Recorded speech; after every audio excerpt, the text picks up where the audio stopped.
Hi guys! Ang nagluluto for today's video ay si Ate. Uy, hi ka naman. So, tingnan yung ginawa nila sa carrots. Why ayo, oh. Buo-buo pa. Naku po, oh, may buto pa yung bell pepper. Yung patatas parang pinaglaruan lang. Ang lalaki din. Iba-iba size ah. Baka mamaya maglasang pawis na yung niluluto mo.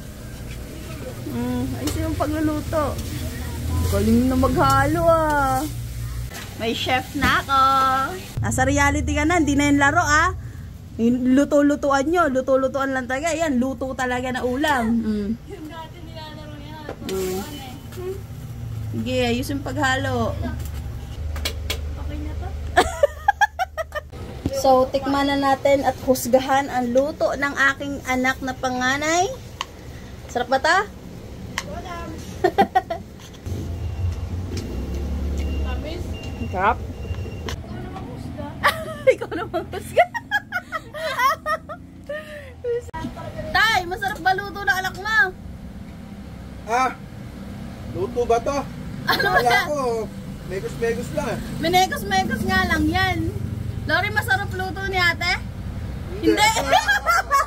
Hindi daw.